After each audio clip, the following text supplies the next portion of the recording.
padaku. Jadilah padaku seperti yang kau ingini. Jadilah padaku seperti yang kau ingini. Haleluya, haleluya. Ketika kami menerima Engkau, Yeshua HaMashiach sebagai Tuhan dan Juru Selamat kami, maka kami bukanlah milik kami lagi, melainkan milik Bapa Yahweh Besem Yeshua HaMashiach Ruach HaKodes. Tidak ada hal yang bisa dipertahankan di dalam kehidupan kami, karena Engkau telah membayar dengan harga yang lunas, yaitu nyawanya sendiri untuk membeli jiwa kami. Oleh karena itu terimalah ucapan syukur pada pagi hari ini ya Bapa.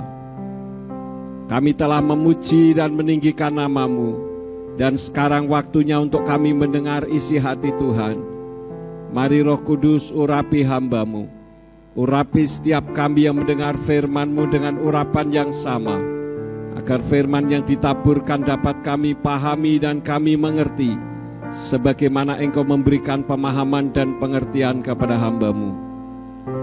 Jika ada kuasa penguasa roh jahat di udara yang berusaha untuk merebut kebenaran firman, kami tolak, kami patahkan di dalam nama Yeshua HaMashiach.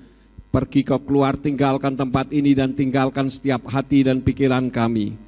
Biar hati dan pikiran kami hanya dipenuhi oleh firman Tuhan saja.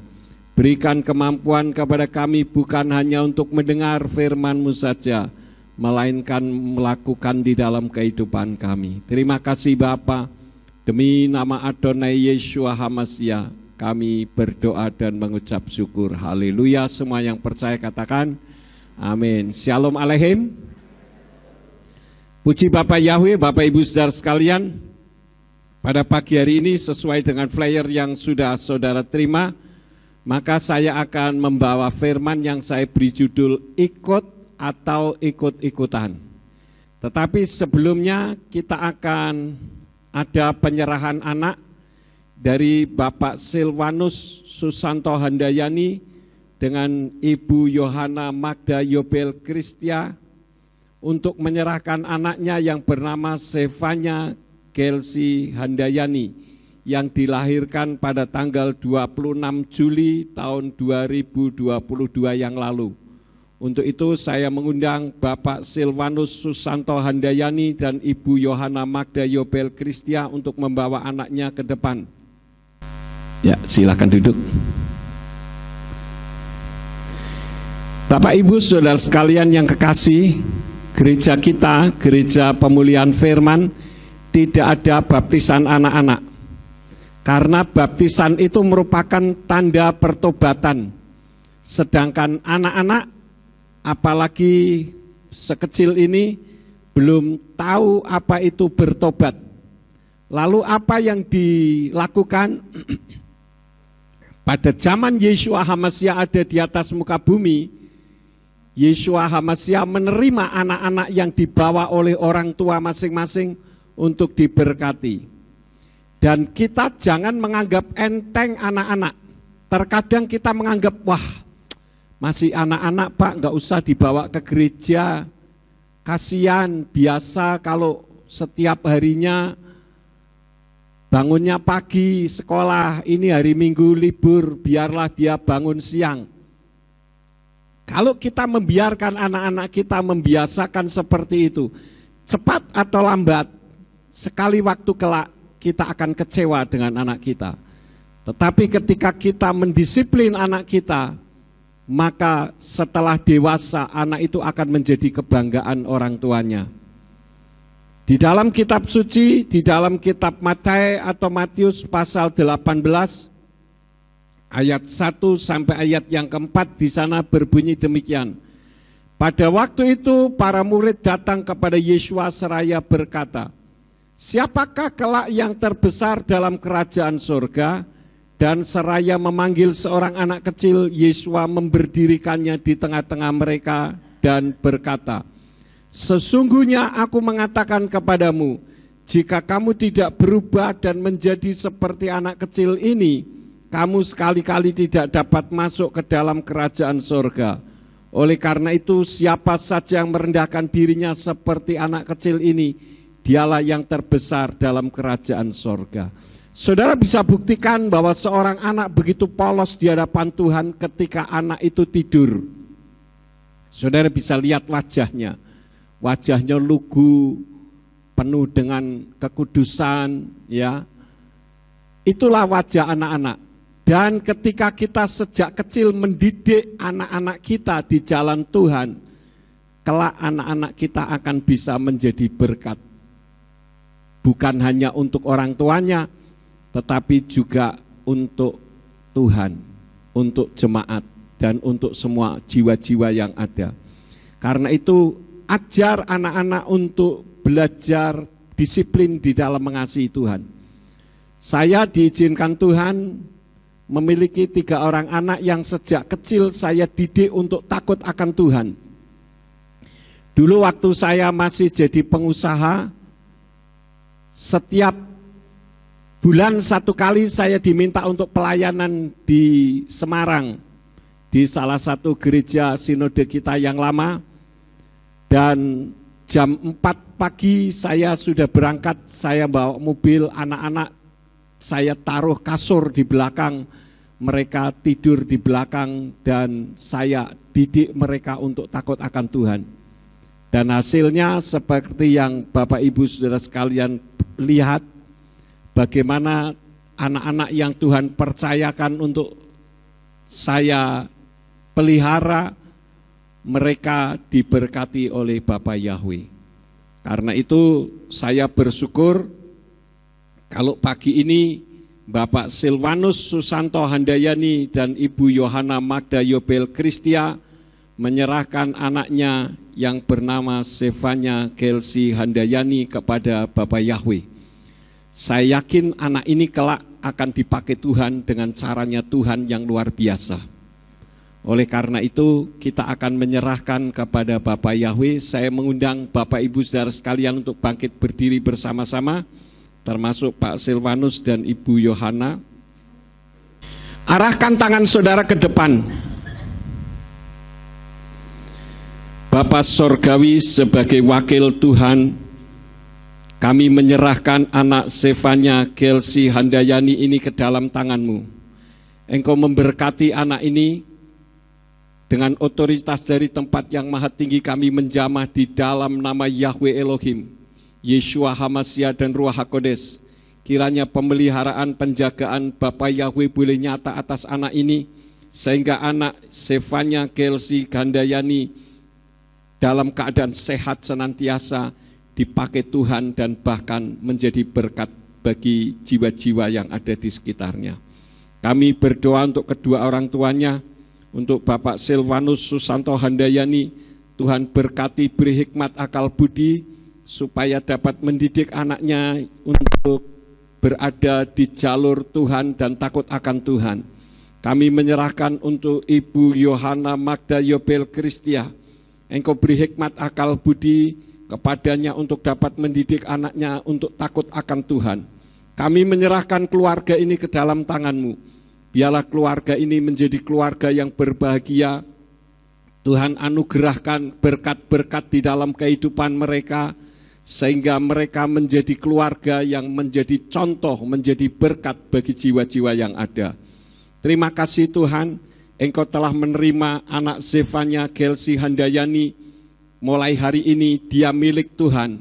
Tidak ada kekuatan roh jahat manapun yang akan menjamah anak ini, karena ada di dalam tangan Bapa Yahweh. Demi nama Adonai Yeshua Hamashiach, kami berdoa dan mengucap syukur. Haleluya.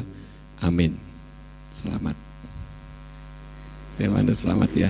Silakan duduk kembali. Ya, mereka akan memberikan ucapan syukur kepada Bapa Yahweh karena mereka telah menyerahkan anaknya untuk kemuliaan Bapa Yahweh. Terima kasih, kiranya berkat-berkat Bapak Yahweh boleh menyertai di dalam kehidupan Bapak Silvanus Susanto Handayani dan Ibu Yohana Magda Yobel Kristia. Bapak Ibu Saudara sekalian, kita masuk dalam firman pada saat ini. Ikut atau ikut-ikutan. Coba saudara mendeteksi diri saudara sendiri. Saya termasuk ikut atau ikut-ikutan? Nanti saudara akan bisa mengidentifikasi diri. Untuk ayat intinya kita membaca di dalam kitab Matius atau Matius 16 ayat yang ke-24. Matius 16 ayat yang ke-24 dari Indonesian Literal Translation berbunyi, kemudian Yesus berkata kepada para muridnya, jika seseorang ingin ikut di belakangku, hendaklah dia menyangkal dirinya dan memikul salibnya dan mengikut aku.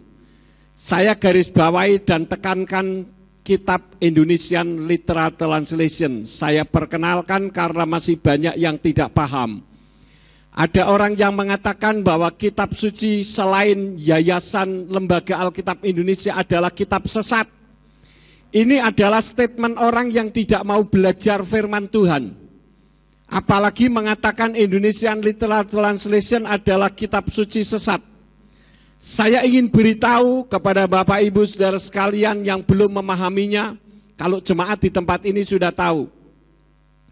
Kitab suci Indonesian Literal Translation adalah kitab terjemahan dari J.P. Green yang dipakai oleh sekolah-sekolah tinggi teologi di Indonesia.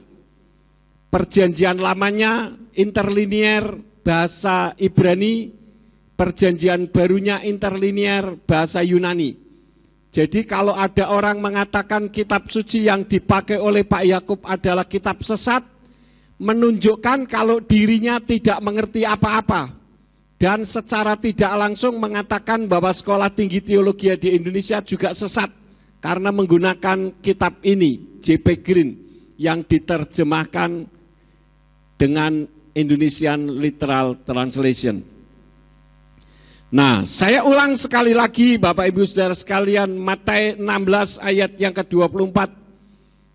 Kemudian Yesus berkata kepada para muridnya, jika seseorang ingin ikut di belakangku, hendaklah dia menyangkal dirinya dan memikul salibnya dan mengikut aku. Lagu terakhir tadi itu mencerminkan kehidupan kita ketika kita sudah beriman kepada Yeshua HaMashiach.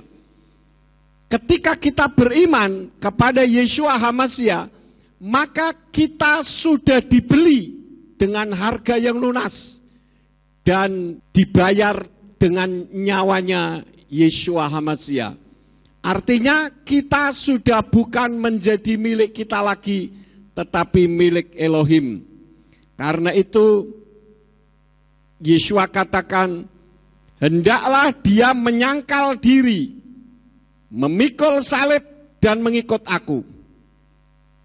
Secara etimologi, ikut itu memiliki dua makna. Yang pertama adalah menyertai orang bepergian atau berjalan, bekerja dan sebagainya. Bisa berarti turut, bisa berarti serta. Yang kedua, secara etimologi ikut itu artinya melakukan sesuatu sebagaimana dikerjakan orang lain. Tetapi ikut-ikutan itu secara etimologi berarti dua juga. Yang pertama meniru, namun sikap hati dan motivasinya tidak diikuti. Hanya meniru apa yang dilakukan dan diucapkan saja. Yang kedua, turut berbuat sesuatu. Nah, ikut Yeshua HaMashiach atau mengikuti Yeshua HaMashiach itu apa? Mengikuti Yeshua HaMashiach adalah melakukan dan meniru apa yang diucapkan dan dilakukan oleh Yeshua HaMashiach. Karena Tuhan kita Yeshua HaMashiach adalah sebagai teladan. Dia adalah Elohim yang turun ke dalam dunia ini dalam wujud seperti manusia sebagai teladan, yaitu manusia sempurna yang tidak bisa berbuat dosa. Apa yang kita teladani dari Yeshua HaMashiach? Yang pertama, bagaimana saat dicobai setan. Sekali waktu kelak, saudara dan saya juga dicobai oleh setan. Nah, ketika dicobai setan, Yeshua mengalahkan dengan firman. Dan itu tertulis di dalam kitab Matius pasal 4 ayat 1 sampai ayat yang ke-11. Karena itu firman Elohim mengajarkan kepada kita supaya kita memiliki firman di dalam hati kita, hati dan pikiran kita. Itulah sebabnya saya membuat video 1 pasal 1 hari untuk didengarkan. Mungkin saudara pikir itu hal yang sepele, dan banyak sekali orang menganggap hal itu hal yang sepele. Terbukti ketika saya upload tidak ada 100 orang yang nonton. Padahal subscriber saya 20.000 lebih. Artinya apa? Orang tidak suka membaca kitab suci, saudara-saudara.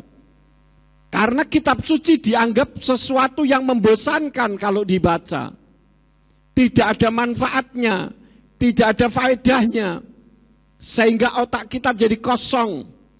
Tetapi ketika kita menghadapi pencobaan, Yeshua memberikan contoh, mendirikan teladan dalam kehidupan kita, yaitu mengalahkannya dengan firman. Karena itu firman Elohim harus ada di dalam hati kita. Tetapi yang terjadi adalah saat dalam pencobaan kita bersungut-sungut atau meninggalkan ibadah seperti orang Yahudi yang bebal di dalam mengiring kepada Bapa Yahweh. Di dalam Keluaran 32 ayat yang ke-9 dari Indonesian Literal Translation berbunyi, dan berfirmanlah Yahweh kepada Mose, aku telah melihat bangsa ini, dan sungguh inilah bangsa yang tegar tengkuk. Orang Yahudi adalah bangsa pilihan Elohim. Tetapi jangan kegeeran mengatakan bangsa ini adalah bangsa yang paling hebat. Justru Bapa Yahweh memanggil bangsa yang paling biadab dan yang tidak beradab untuk dijadikan beradab dan menjadi bangsa yang hebat. Karena itu kalau kita melihat penemuan-penemuan yang berguna bagi bangsa seluruh dunia ditemukan oleh orang Yahudi. Ilmu kedokteran yang terakhir menyembuhkan kanker dengan cara didinginkan sekian ratus derajat minus Celcius, kemudian kankernya bisa diambil. Tidak perlu kemoterapi. Membuat kornea mata buatan, sekarang sudah bisa. Membuat pesawat terbang, itu semua orang-orang Yahudi, bangsa pilihan Elohim. Jadi Bapak Ibu saudara sekalian, dari bangsa yang tidak baik dipilih menjadi bangsa yang hebat. Yang menjadi pertanyaannya adalah, apakah kita sama seperti bangsa Israel yang dikatakan oleh Bapa Yahweh adalah bangsa yang tegar tengkuk, bangsa yang bebal? Bagaimanakah bangsa yang bebal itu? Kalau kita mempelajari perjalanan sejarah dari Mitsrayim, ketika mereka dibawa keluar menuju ke Kanaan, tanah perjanjian, di perjalanan ketika mereka diberkati, mereka menyanjung-nyanjung Yahweh. Tetapi giliran mereka menghadapi kesusahan, baik itu tidak ada minum, menghadapi kelaparan, mereka bersungut-sungut. Nah, sekarang coba deteksi di dalam kehidupan kita masing-masing. Kita termasuk ikut Yeshua atau ikut-ikutan? Kalau ikut Yeshua tidak sama seperti orang Yahudi yang kalau ada berkat bersukacita, senyum-senyum, tetapi giliran kantongnya kempes, tidak ada uang, bersungut-sungut, marah-marah, tidak ada junturungannya. Nah, saudaralah yang bisa menjawabnya. Ini yang pertama. Yang kedua, bagaimana Yeshua HaMashiach ketika diperlakukan sebagai pesakitan? Mungkin saudara juga pernah mengalami hal yang sama. Pak Sarmujito pernah menjadi pesakitan ketika beliau memberikan surat undangan Sukot, justru dipecat dari jabatannya sebagai guru. Saya ketika memberitakan nama Bapak Yahweh disingkirkan. Ini adalah pesakitan. Apa yang Yeshua lakukan ketika menjadi pesakitan? Yeshua tidak melawan. Dan itu tertulis di dalam Kisah Rasul pasal yang ke-8 ayat yang ke-32 dari Indonesian Literal Translation berbunyi, dan nas kitab suci yang sedang ia baca adalah ini: seperti seekor domba dituntun ke pembantaian, dan seperti seekor anak domba keluh di hadapan orang yang menggunting bulunya, demikianlah dia tidak membuka mulutnya. Yeshua bisa melawan, Yeshua dan bisa menghancurkan orang-orang yang menyakitinya, tetapi dia tidak melakukannya. Yang menjadi pertanyaannya, kenapa Yeshua tidak melakukannya? Bukankah dia punya otoritas, punya kuasa yang dahsyat? Karena apa yang dilakukan mereka itu sudah di luar akal sehat. Ada unsur roh jahat, apapun alasannya tidak akan didengar. Dan itu persis seperti apa yang pernah saya alami tahun 2001. Pokoknya Pak Yakub harus keluar dari gereja. Nggak tahu bagaimana caranya, itu bukan urusan saya. Yang penting pokoknya Pak Yakub harus keluar.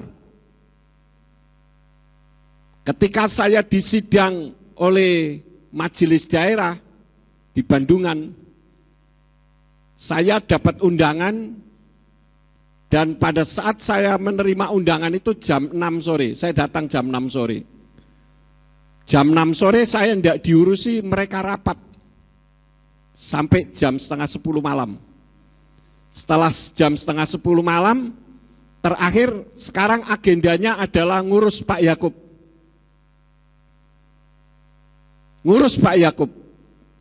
Saya bilang, silahkan disampaikan di mana letak kesalahan saya. Mereka mengatakan begini, pokoknya kalau Pak Yakub menghilangkan Allah, pintu sinode terbuka lebar. Pokoknya. Saya bilang, loh, kamu kan harus tahu apa yang saya ajarkan, jangan pokoknya. Saya membawa LCD proyektor di bawah, saya turun, saya akan presentasikan, saya mempersiapkan 5 menit, 10 menit saya sampaikan, setelah itu silahkan dihakimi. Wah, enggak ada waktu Pak Yakub. Anda itu mengundang saya jam 6 sore loh. Tetapi jam setengah 10 saya baru diurus. Maunya apa kalian ini? Katanya seorang pendeta mengajarkan kebenaran. Kebenaran apa yang bisa kalian berikan di hadapan saya? Saya katakan demikian, saudara-saudara. Ya sudah, tidak usah banyak ngomong Pak Yakub. Pokoknya kalau nama Allah dihilangkan, pintu sinode terbuka lebar. Saya bilang, tidak usah pintu sinode terbuka lebar, saya akan keluar dengan sendirinya. Saya bukan tipe pendeta pengecut yang tidak berani menyatakan kebenaran. Pagi-paginya banyak orang telepon. Pak Yakub, sudahlah, ngalah saja. Loh, ini bukan soal ngalah menang. Ini bicara soal kebenaran. Ya. Saya dijadikan pesakitan. Saya tidak melawan. Saya hanya menyatakan kebenaran yang saya sampaikan. Mereka sudah seperti apa yang tertulis di dalam kitab suci. Kita buka ayatnya. Matius 27 ayat yang ke-23 dari Indonesian Literal Translation. Dan gubernur itu berkata, karena dia telah melakukan kejahatan apa? Kira-kira begini, orang ini kejahatannya apa kok kalian menghendaki supaya disalib? Namun mereka terus berteriak dengan lebih keras sambil berseru, biarlah dia disalibkan. Artinya mau diomong apa saja sudah tidak bisa masuk, saudara-saudara. Pokoknya disalibkan. Lah orang tidak salah kok disalib. Dijadikan pesakitan. Jadi dilawan pun percuma. Karena itu ketika saya di sidang, saya mempertanggungjawabkan ajaran yang saya ajarkan. Saya bukan tipe pendeta pengecut, saudara-saudara. Saya harus berani bertanggung jawab dengan apa yang saya ajarkan. Termasuk ketika saya dipanggil kepolisian, saya hadapi dan saya sampaikan kebenaran ini. Tetapi karena situasi tidak memungkinkan, kejahatan tidak mungkin dibalas dengan kejahatan. Karena tidak akan ada hasilnya. 2 Raja-Raja 6 ayat yang ke-23 dari Indonesian Literal Translation berbunyi, lalu ia menyediakan jamuan besar bagi mereka dan mereka makan dan minum. Lalu mereka pulang kepada tuannya dan pasukan Aram itu tidak memasuki negeri Israel lagi. Jadi ketika pasukan Aram selalu mengganggu Israel, ketika mereka telah berhasil mengalahkan, melucutinya, mereka buta semuanya, dan ketika mereka dibuat melihat, mereka sudah ada dikepung oleh tentara Israel. Seharusnya mereka mati semuanya, dibinasakan. Tetapi justru mereka dihidangkan makanan, dan setelah itu mereka disuruh pulang. Artinya apa? Kejahatan dibalas dengan kebaikan. Hasilnya kitab suci katakan pasukan Aram tidak memasuki negeri Israel lagi. Itu yang pertama. Yang kedua yang harus kita lakukan adalah mengalah. Mengalah itu bukan kalah. Seringkali orang tidak bisa membedakan antara mengalah dengan kalah. Yeshua itu mengalah, bukan kalah. Saya pernah berdiskusi dengan seseorang dari Malaysia yang ngotot pokoknya Allah. Sudah diomongin berkali-kali, masih sulit juga, bebel. Akhirnya saya bilang, ya sudahlah, seperti yang kemarin, tadi pagi ya kalau tidak salah, saya forward ke Bapak Ibu Saudara sekalian pembicaraan saya tentang Yeshua dan Yahshua. Pokoknya, tidak ada dasarnya. Nah, saya katakan, percuma menghadapi orang yang seperti itu. Karena kalau sudah pokoknya itu akal sehat tidak dipakai lagi, saudara-saudara. Ya. Jadi mengalah bukan kalah. Saya katakan ya sudahlah, terserah kamu. Wah, langsung tepuk tangan. Icon tepuk tangan dengan mengatakan Pak Yakub kalah. Ya enggak apa-apa. Silahkan saja mengatakan saya kalah. Kemudian pembicaraan kami di forward kemana-mana. Tetapi justru saya mendapatkan tag dari orang yang mengatakan saya membaca diskusi Bapak dengan si A dari Malaysia itu. Dan saya justru setuju dengan apa yang Bapak sampaikan. Karena apa yang Bapak sampaikan dasarnya firman ada. Sementara yang disampaikan mereka yang merasa menang itu tidak punya dasar firman Tuhan. Artinya apa? Mengalah bukan kalah. Ya. Coba kita ucapkan bersama-sama. Mengalah bukan kalah. 2, 3. Ya, jadi kalau saudara mengalah, jangan saudara berpikir kalah. Ini harus dipahami betul, saudara-saudara, ya. Itu yang kedua. Yang ketiga, apa yang Yeshua hadapi ketika menghadapi krisis ekonomi? Yeshua mengajar murid-muridnya untuk tidak panik, tetapi belajar beriman kepada Elohim.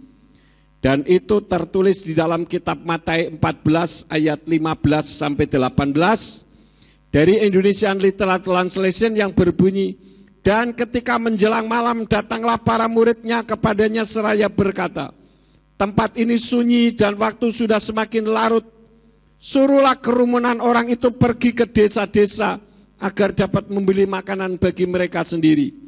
Namun Yeshua berkata kepada mereka, mereka tidak perlu pergi, kamu berilah makan kepada mereka.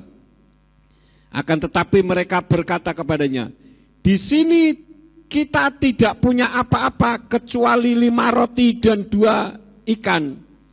Dan dia berkata, bawalah itu ke sini kepadaku. Jadi diperintahkan murid-muridnya yang mendapatkan 5 ketul roti dan 2 ekor ikan itu untuk membawa kepadanya. Dan ketika Yesus katakan, bawalah itu ke sini kepadaku, mereka tidak menentang. Tuhan, 5 ketul roti loh, 2 ekor ikan, mau dibagi-bagi orang segini banyaknya, saupel-upel pun tidak bisa ini dimakan. Murid tidak mengatakan begitu, karena Yesus mengajarkan untuk beriman.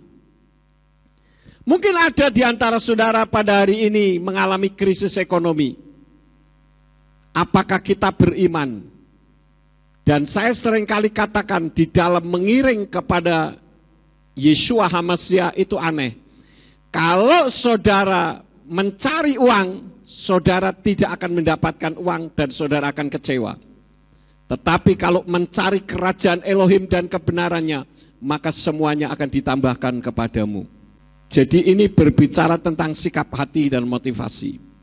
Hal yang ketiga, ketika menghadapi orang sakit, apa yang Yesus lakukan ketika menghadapi orang sakit? Dia menyembuhkannya. Matius 4 ayat yang ke-24 dari Indonesian Literal Translation berbunyi, dan kabar tentang dia telah menyebar sampai ke seluruh Syria, dan mereka membawa kepadanya semua orang yang menderita parah dengan berbagai penyakit, dan yang terhimpit oleh rasa sakit, dan yang kerasukan setan, dan yang menderita ayan, dan yang lumpuh, dan dia menyembuhkan mereka. Nah, yang menjadi pertanyaannya, ketika saudara menghadapi orang sakit, diperhadapkan orang sakit di hadapan saudara, apa yang akan saudara lakukan? Telepon Pak Yakub. Itukah yang saudara utamakan di dalam pikiran saudara?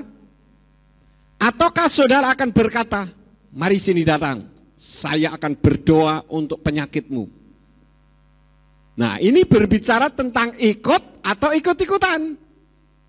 Kalau ikut-ikutan, telepon gembala sidang. Pak Yakub sedang pergi keluar kota. Pak Jito.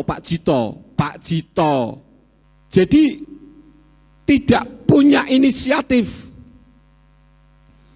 Padahal kitab suci mengajarkan kepada kita, setiap orang yang beriman kepada Yeshua HaMashiach, dia diberi otoritas untuk menyembuhkan sakit penyakit. Saudara percaya? Benar? Enggak nyari saya? Boleh sih, nyari boleh ya. Nyari boleh karena saya gembala saudara. Tetapi jangan ngendel-delke. Ngendel-delke itu bahasa Indonesianya apa? Apa Pak? Mengandalkan. Ya, jangan mengandalkan. Ya kalau saya di tempat, kalau saya sedang pergi ke luar kota, wah belai iki, orang ono Pak Yakub belai iki. Jangan saudara-saudara. Saudara ini punya otoritas. Coba sekarang tangan saudara begini. Tangan saudara begini. Lihat tangan saudara. Lihat. Katakan, hei, di tanganmu ada kuasa Bapak Yahweh. Ngomong oh. Jadi kalau ada orang sakit, tumpang tangan, maka sakit akan sembuh. Amin.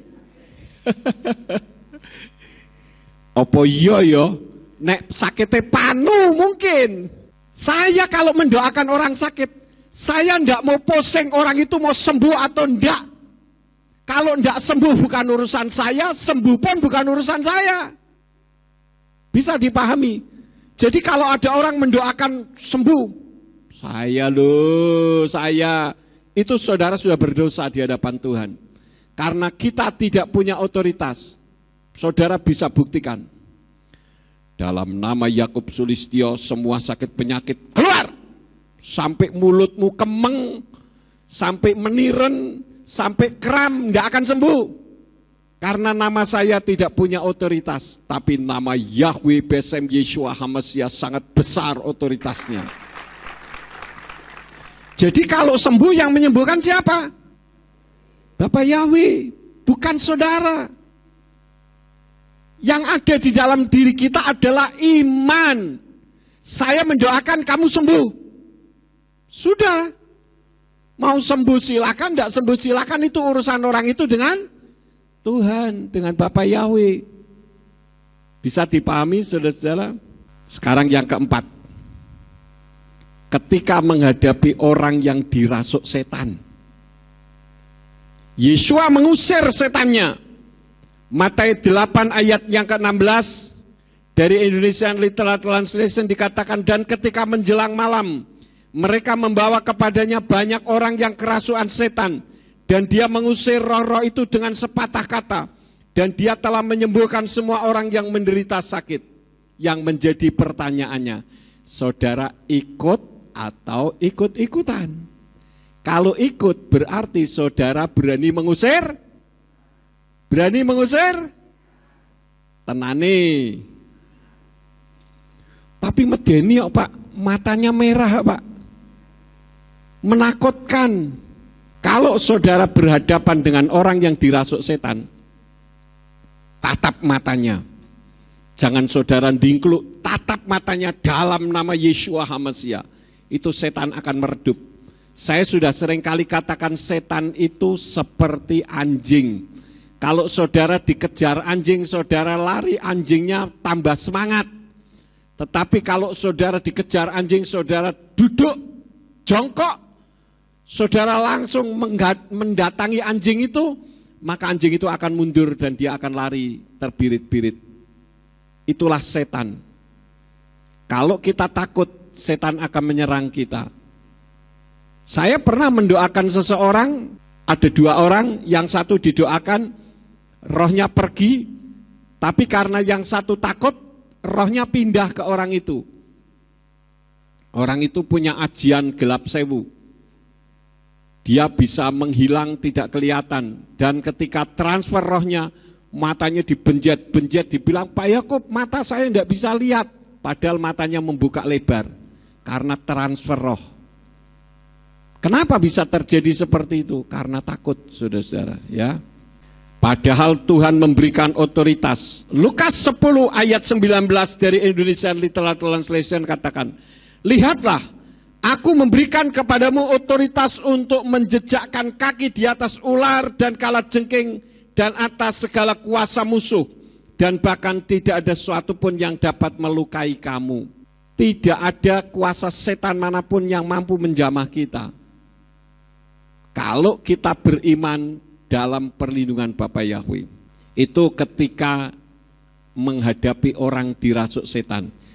Jadi kalau saudara menghadapi orang dirasuk setan, apa yang akan saudara lakukan? Diusir setannya dalam nama Yeshua HaMashiach, ya. Jangan kebingungan nyari gembala dulu. Itu gampang nanti. Praktekkan dulu iman saudara. Saudara mau ketemu orang yang dirasuk setan? Loh, wis bleret.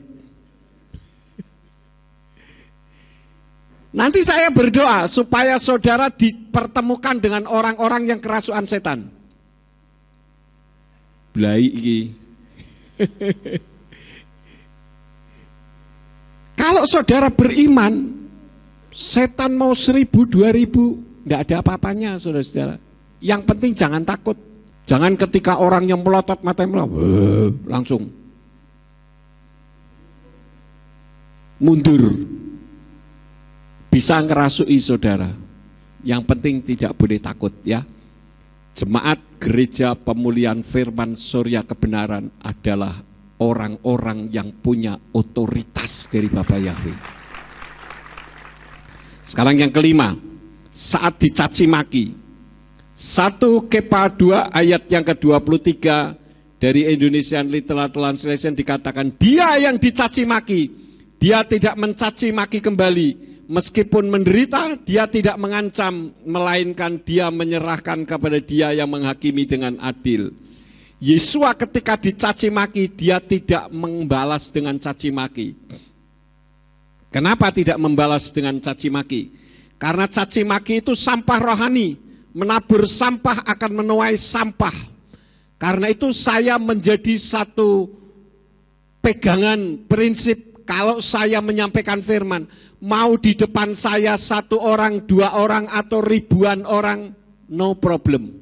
Saya pernah mengadakan penyampaian firman Tuhan di lapangan sepak bola Tikala di Manado. Itu lapangan sepak bola terbesar di Manado. Ribuan orang. Dengan saya menyampaikan 2 orang sama. Saya tidak pernah membedakan. Kenapa? Karena saya menaburkan benih, harus benih yang baik, supaya saya pun menuai hal-hal yang baik. Kenapa ketika dicaci maki Yesua tidak mencaci maki balik? Caci maki itu merusak sel karena ada kepahitan hati. Ya. Jadi jangan sampai keluar dari mulut kita caci makian. Itu merusak sel kita sendiri. Manusia itu terdiri dari miliaran sel. Ketika kita pahit hati, maka sel itu rusak. Apalagi kalau saudara tidur membawa kepahitan. Seharusnya orang tidur itu ketika bangun tubuhnya sehat, ketika bangun tubuhnya masih capek. Kenapa? Karena memendam kepahitan, memendam kejengkelan. Dan ini tidak baik untuk kesehatan kita. Karena itu orang yang memendam kepahitan, penyakitnya itu lebih banyak kanker, tumor, ya. Tapi tidak semua orang yang kena penyakit kanker atau tumor karena pahit hati. Tapi kebanyakan orang pahit hati sakitnya itu. Jadi harus hati-hati. Kitab suci katakan hati yang gembira seperti obat. Jadi kalau saudara hatinya sukacita, tubuh saudara sehat. Paham saudara-saudara? Sekarang yang keenam, saat difitnah. Apa yang Yesua lakukan ketika saat difitnah? Matius 22 ayat 24 sampai 25. Dari Indonesian Literal Translation berbunyi, akan tetapi setelah mendengarnya orang-orang Farisi berkata, orang ini tidak mengusir setan jika tidak dengan Beelzebul penghulu setan. Namun setelah mengetahui pikiran mereka, Yesua berkata kepada mereka, setiap kerajaan yang terpecah belah melawan dirinya sendiri diruntuhkan, dan setiap kota atau rumah tangga yang terpecah belah melawan dirinya sendiri tidak akan tegak. Jadi Yesua difitnah katanya ketika dia mengusir setan itu menggunakan nama Beelzebul. Apa yang Yesua lakukan? Dia tidak emosi karena menyadari dirinya memang harus menghadapi orang-orang yang bebal. Nah, yang menjadi pertanyaannya, ketika saudara difitnah, mungkin kita emosi, mungkin, tetapi apakah segera mereda atau emosi itu berkelanjutan? Saya ingatkan, orang yang mudah emosi itu hubungan dunia supranaturalnya dengan Yahweh itu jauh. Seperti pohon yang rantingnya dipatahkan sehingga kering. Ketika ada panas sedikit dia akan terbakar. Karena itu saudara bisa melihat orang-orang yang suka demo, yang menyampaikan berita hoax dengan mencaci maki itu. Itu adalah orang-orang yang jauh dari Tuhan. Sehingga mudah terbakar, panas hatinya. 1 Korintus 6 ayat 19 sampai 20 dari Indonesian Literal Translation katakan, atau tidak tahukah kamu bahwa tubuhmu itu tempat suci bagi Ruach HaKodes yang ada di dalam kamu, yang kamu peroleh dari Elohim, dan kamu bukanlah milikmu sendiri. Sebab kamu telah dibeli dengan suatu harga, karena itu muliakanlah Elohim dengan tubuhmu dan dengan rohmu yang adalah milik Elohim.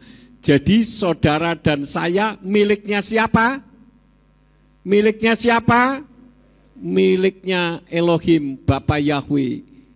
Bukan milik kita lagi. Kenapa? Karena kita sudah dibeli dengan harga yang mahal, dengan harga yang lunas, yaitu nyawanya Yeshua HaMashiach.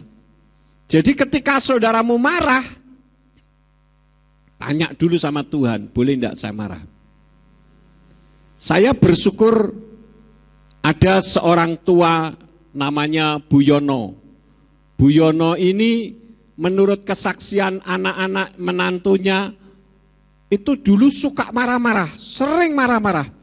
Tetapi ketika beliau mengimani Bapak Yahweh Besem Yeshua HaMashiach Baruach HaKodesh, Bu Yono menjadi orang yang tidak suka marah-marah, saudara-saudara. Nah, ini artinya apa? Terjadi perubahan di dalam kehidupannya yang menjadi berkat bagi orang lain. Seharusnya kehidupan kita seperti itu. Jangan mudah marah. Sedikit-sedikit marah, sedikit-sedikit marah. Ya. Kalau mau marah, tanya sama Tuhan, boleh enggak saya marah? Yang ketujuh, saat disanjung. Nah, ini saat disanjung. Mungkin saudara pernah menerima sanjungan. Matius 16 ayat 16 dan 17 ditambah ayat yang ke-20. Saya akan baca dari Indonesian Literal Translation, berbunyi demikian. Dan seraya menanggapi, Simon Kepa berkata, Engkaulah Mesias putra Elohim yang hidup.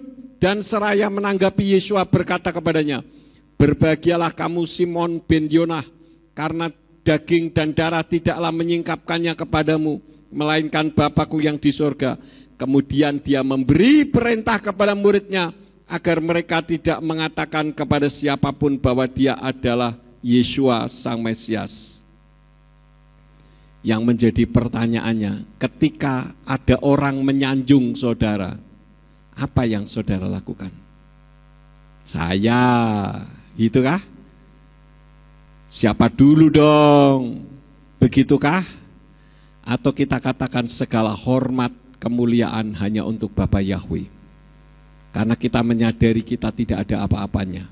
Galatia 5 ayat yang ke-26 dari Indonesian Literal Translation katakan, hendaklah kita tidak menjadi angkuh dengan menghasut seorang terhadap yang lain sambil saling mendengki.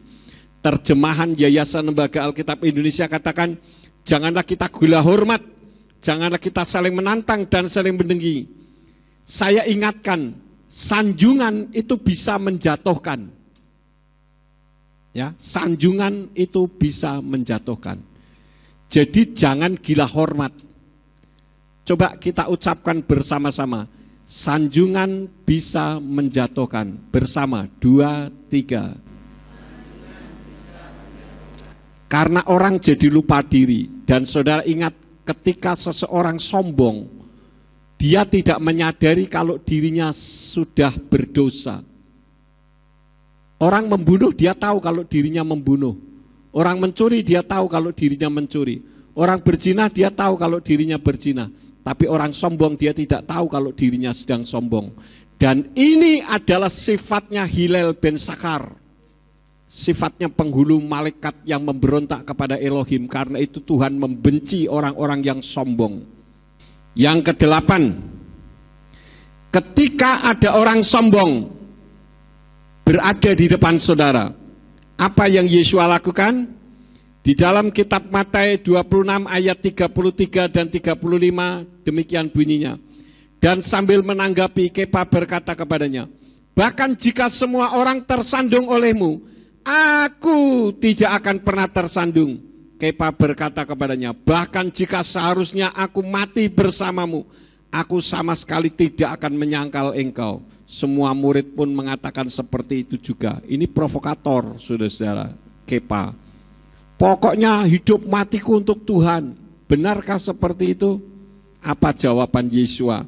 Dalam ayat yang ke-34, Yeshua berkata kepadanya, sesungguhnya aku berkata kepadamu, bahwa pada malam ini sebelum ayam berkokok, kamu akan menyangkal aku 3 kali. Yeshua menunjukkan kelemahannya. Orang yang sombong itu sebetulnya adalah orang yang lemah.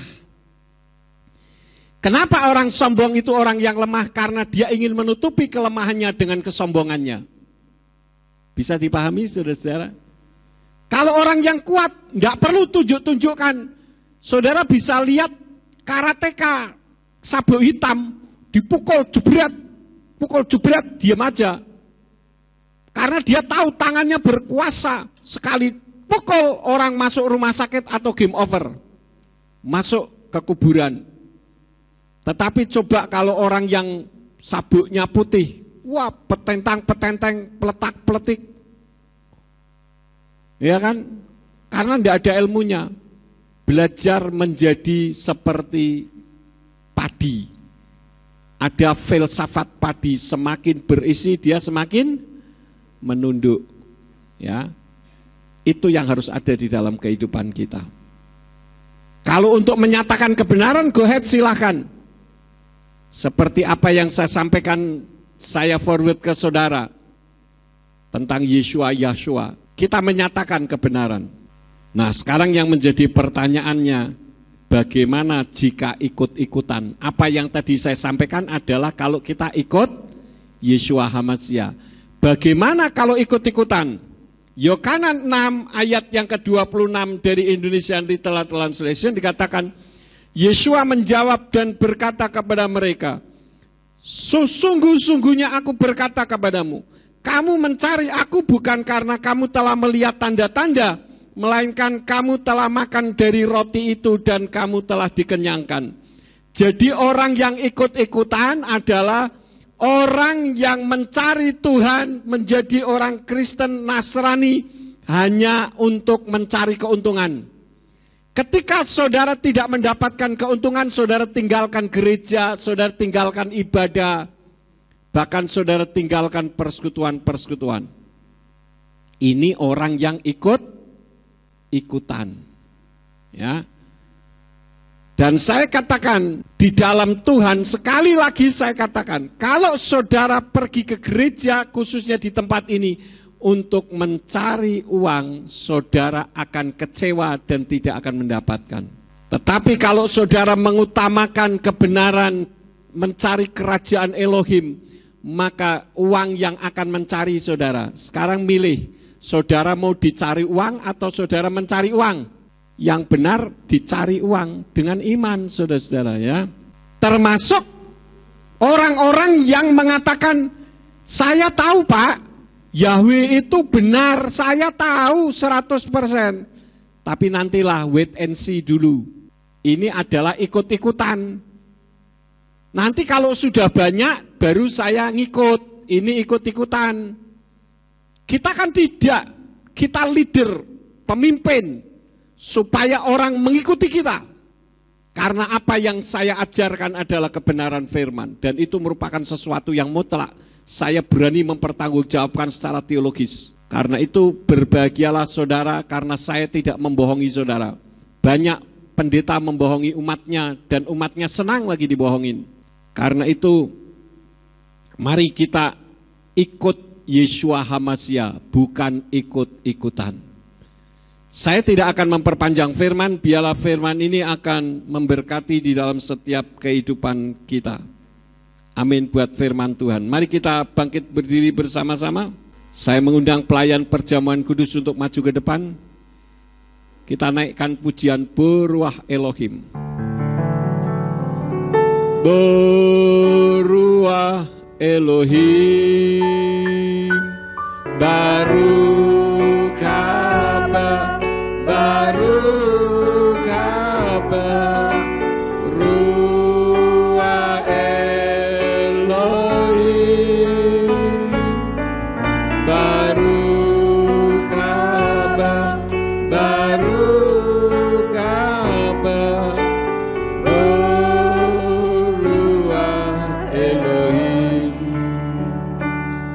Datang kepada Bapa Yahweh, kami memberkati roti dan air anggur yang ada di depan hamba-Mu. Berkati roti dan air anggur ini untuk menjadi berkat dalam kehidupan kami, sehingga kami yang datang dengan sakit penyakit Engkau menyembuhkannya, kami yang datang dengan kelemahan Engkau memberi kekuatan, kami yang datang dengan keraguan-raguan Engkau memberi ketetapan. Berkati Pak Sarmujito dan Pak Ari yang melayani pada saat ini. Layakkan kami semua untuk masuk di dalam perjamuan kudus, untuk mengingat penderitaan Tuhan saking cintanya Engkau kepada kami. Demi nama Adonai Yeshua HaMashiach, kami berdoa dan mengucap syukur. Haleluya. Amin. Silakan duduk. Sementara roti dan air anggur dibagikan, kita naikkan pujian ini. Penuhi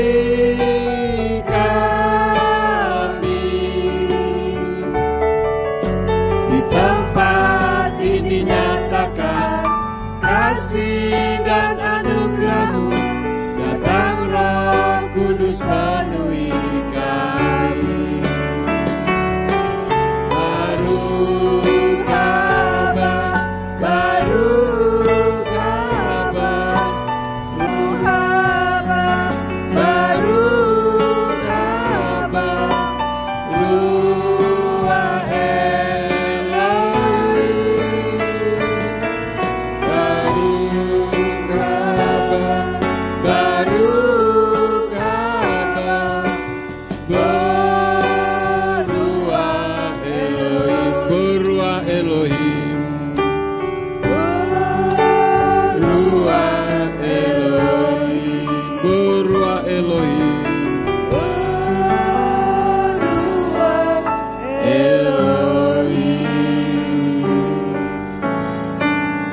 Adakah di antara saudara yang akan ikut perjamuan kudus tapi belum dapat roti dan air anggur? Silakan bisa angkat tangan. Kalau sudah semua, mari kita bangkit berdiri bersama-sama. Jangan saudara makan ataupun minum sebelum saudara mendengarkan firman Tuhan. Taruh roti di sebelah tangan kanan saudara dan angkat tinggi-tinggi lewat kepala. Roti yang ada di tangan saudara adalah tubuh Yeshua HaMashiach. Tubuhnya yang kudus, tidak berdosa, tidak bercacat. Dia rela mati di atas kayu salib untuk membeli jiwa kita. Dan itu membuktikan cinta kasih Yahweh kepada kita. Oleh karena itulah firman-Nya mengatakan, sebab apa yang telah kuteruskan kepadamu telah aku terima dari Tuhan, yaitu bahwa Tuhan Yeshua pada malam waktu ia diserahkan mengambil roti. Dan sesudah itu ia mengucap syukur atasnya. Ia memecah-mecahkannya dan berkata, inilah tubuhku yang diserahkan bagi kamu. Perbuatlah ini menjadi peringatan akan aku. Apakah saudara beriman kepada tubuh Yeshua HaMashiach? Mari kita makan dengan iman dalam nama Yeshua HaMashiach. Haleluya. Pindahkan cawan di sebelah tangan kanan saudara dan angkat tinggi-tinggi lewat kepala. Air anggur yang ada di tangan saudara adalah darah Yeshua HaMashiach. Darahnya yang kudus itu dia rela curahkan di atas kayu salib. Kitab suci katakan oleh bilur-bilurnya engkau disembuhkan. Dan kitab suci juga mengatakan darahnya mencuci semua dosa kita. Sehingga kita yang tidak layak di hadapan Tuhan dilayakkan. Oleh karena itulah firman-Nya mengatakan, demikian juga ia mengambil cawan sesudah makan lalu berkata, cawan ini adalah perjanjian baru yang dimeteraikan oleh darahku. Perbuatlah ini setiap kali kamu meminumnya menjadi peringatan akan aku.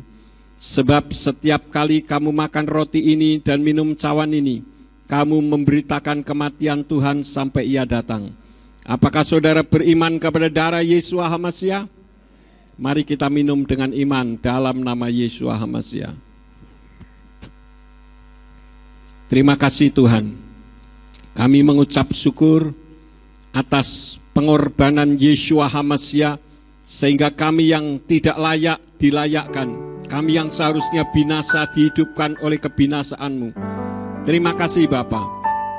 Berkati semua yang sudah ikut perjamuan kudus, baik di ruangan ini maupun di rumah masing-masing.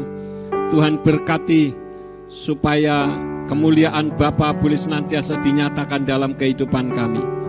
Terima kasih Tuhan, demi nama Adonai Yeshua HaMashiach, kami sudah berdoa dan mengucap syukur. Haleluya, semua yang percaya katakan amin. Silakan duduk, kita akan memberikan korban persembahan.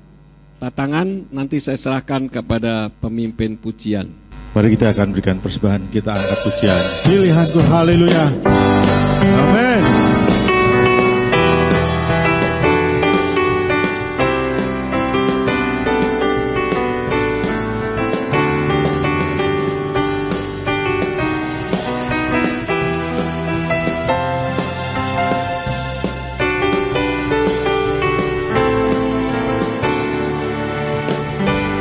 Tuhan yang mulia, turun ke dunia, menghapus segala dosa.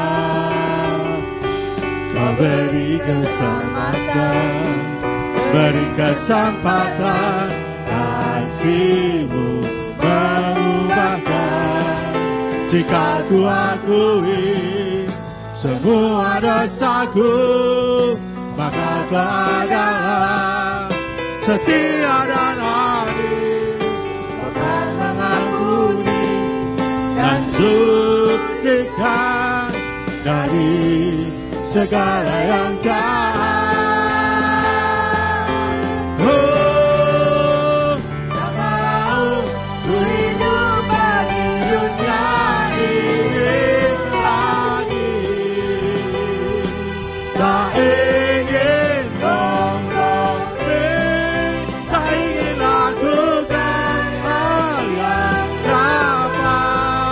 dukakan hatimu, tak mau ku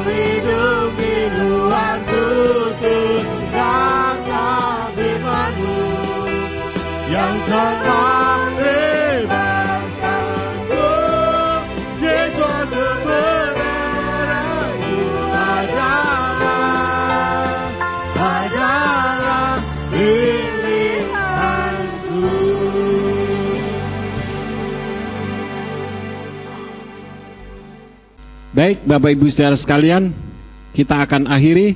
Mari kita bangkit berdiri bersama-sama dan nanti kita akan mendengar pengumuman dari Pak Sarmujito. Bapak Sorgawi, kami mengucap syukur untuk firman pada hari ini yang mengajar dan menegur kepada kami, supaya kami di dalam mengiring Engkau tidak ikut-ikutan, tetapi kami ikut apa yang Engkau telah menjadikan teladan di dalam kehidupan kami, supaya hidup kami sesuai dengan kehendak-Mu ya Bapa. Kalau sebentar kami akan meninggalkan tempat ini, kirim malaikat Tuhan untuk menjaga, melindungi kami, tibakan di rumah masing-masing dengan selamat. Dan Engkau juga yang akan memberkati semua yang sudah ambil bagian di dalam pelayanan pada hari ini. Apabila sesampainya di rumah ada yang akan melakukan aktivitas dalam kehidupan kami, apa saja yang diusahakan dan dikerjakan yang tidak bertentangan dengan firman-Mu, kiranya dibuatnyalah oleh Engkau berhasil, supaya dengan keberhasilan itu dapat dikembalikan lagi guna hormat dan kemuliaan bagi nama-Mu. Terima kasih Bapa. Sekarang berkatilah kami karena kami siap menerima berkat daripada-Mu. Mari kita angkat kedua belah tangan kita untuk menerima berkat Yahweh. Yefarka Yahweh wa yismereka. Yahweh memberkati engkau dan memelihara engkau. Yair Yahweh pano oleka wikuneka. Yahweh menyinari engkau dengan wajahnya dan memberi engkau anugerah. Yisa Yahweh pano oleka wa yashem leka shalom. Yahweh menghadapkan wajahnya kepadamu dan memberi engkau damai sejahtera. Diberkatilah engkau di kota dan diberkatilah engkau di ladang. Diberkatilah buah kandunganmu, hasil bumimu dan hasil ternakmu, yakni anak lembu sapimu dan kandungan kambing dombamu. Diberkatilah bakulmu dan tempat adonanmu. Diberkatilah engkau pada waktu masuk dan diberkatilah engkau pada waktu keluar. Sekarang pulanglah dan terimalah berkat. Kasih Bapa Yahweh Sang Pencipta, kasih karunia Adonai Yeshua HaMashiach Sang Pembeli jiwa, dan Ruach HaKodes menyertai saudara sekalian sampai Maranatha. Adonai Yeshua HaMashiach datang kembali untuk yang kedua kali dan mengangkat kita.